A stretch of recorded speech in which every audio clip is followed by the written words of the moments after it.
Well, right now I have about 500 products on the site. I could have 50,000 if I wanted to. Uh, but, I'm one guy and keep track of all that stuff. You know, I'm 57. I'm getting a little bit of old timers disease. It's a little tougher to keep track of things. I have 400 to 500 things on the site. My niche, right now I've focused on live streaming, video production, and on sound equipment. Eventually, I will. I have a little bit of projectors and stuff that are on there for display. Eventually, I will get into a little bit more, maybe a little bit more technical projectors, and maybe I would like to find. I've been looking for it, haven't been able to find it. Those that would provide hearing impaired assisted living or assisted hearing equipment and that kind of stuff. So I'm just sticking within my niche, but there is a lot of product within my niche. There's a couple hundred camera companies that I can go with just alone for cameras. Wow. When you're, are you publishing like new content on the either blog just on an ongoing basis here? Off and on. When I get around to doing keyword research, I'll research 10. I'll find 10 keywords. I'll send it off to Texton to write them, and then I'll publish them. I'm not very, to be very honest, I'm not very methodical about it.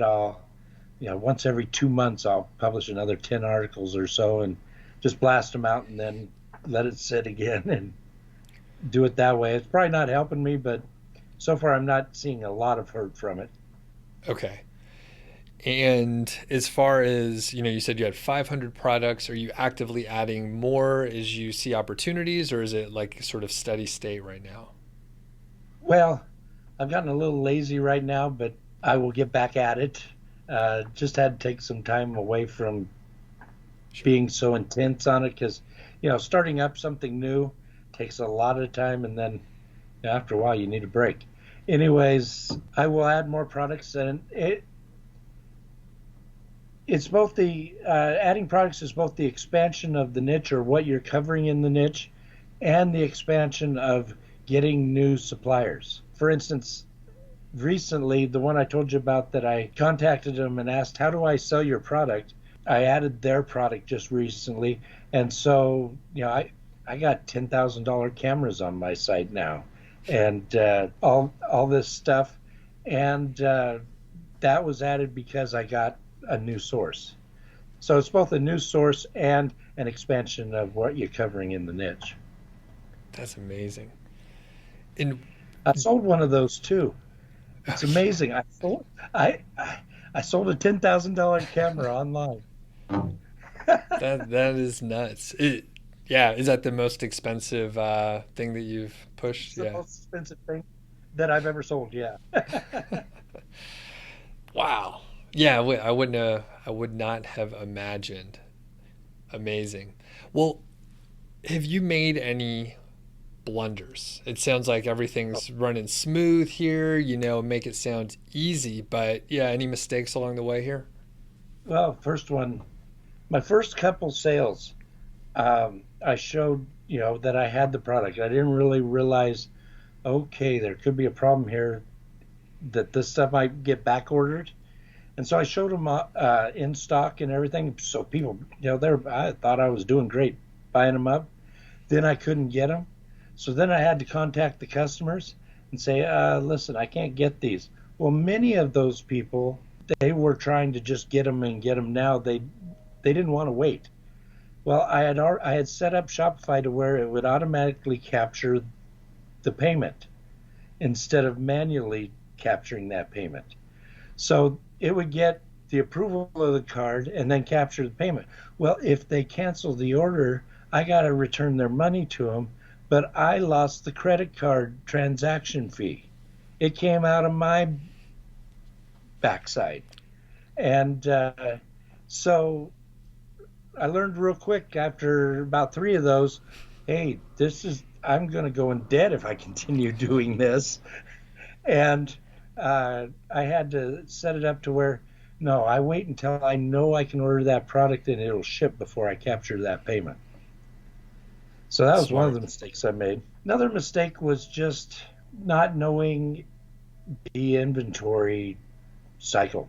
See, now I've had enough time where, I've purchased something, they've shipped it, I know how long it takes. I know what is usually in stock and what is not usually in stock. And so I can reflect that with my site rather than having everything just show as available. Some stuff during COVID, I just flat out said, this product may not ship for up to 2 months, and let them know up front.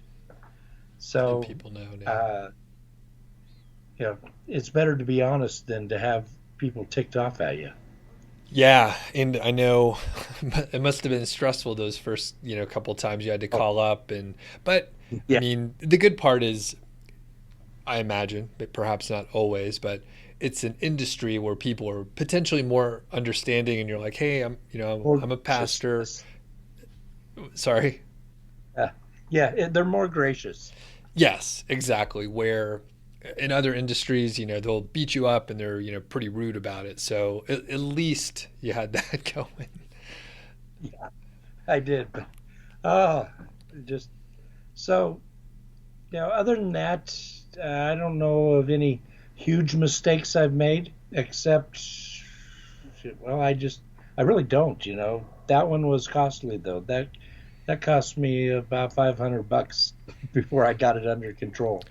Yep. And I was going to say, like PayPal and I think Stripe work the same way. So Yeah. if someone wants a refund, I pay for the transaction fee. That wasn't always the case, but yeah, it's like 3%. So it Yeah. adds up pretty Yep. quick.